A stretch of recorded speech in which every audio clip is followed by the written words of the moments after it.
Hello, teacher. So I'm going to talk about the British and American education difference. So we can see that the first slide is general information about the UK and US education system.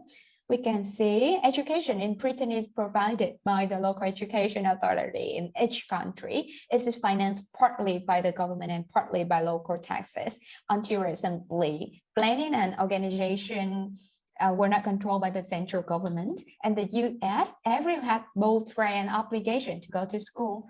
And there are many programs for everyone. All states have compulsory school for students. And it's a must for a student from 8 to 16 to go to school, compulsory school. Second, we move to the system. We can see that in UK, nursery education for under 5 years students do not have to go to school until they reach the age of 5. And primary school for 5 to 11, private school from 5 to 18 years old. These schools are very expensive and they are attended by about 5% of school population. And secondary school for 11 to 16, free secondary school has been available for the British, and we can see comprehensive school is the top.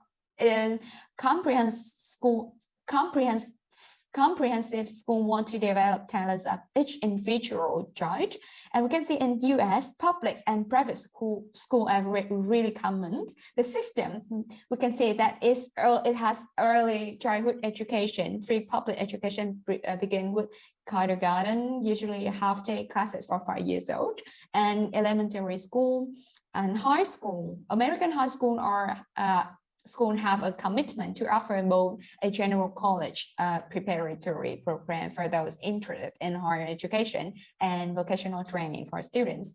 And the last one is higher education. Okay, so we want to move to so detail about higher education. So as we can see that by the definition, UK higher education is the level of education that follow the secondary school at the hierarchy of the educational system in the UK. After leaving school at 16, they have two options.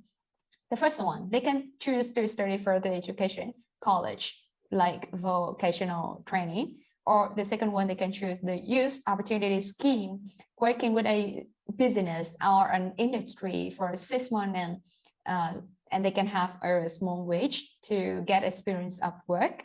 And in the US, we can see that to talk about higher education, we will talk about undergraduate and graduate education. Undergraduate education, two main categories of institutions of higher learning are public and private. A third one is preparative school. And graduate education, American universities offer 3 kinds of graduate degrees. We can say that it is master degree, PhD degrees, and professional degrees. Okay, so that's all. That is the general information about the differences between Britain and American education system. Thank you for listening. Goodbye. Okay, we'll stop it.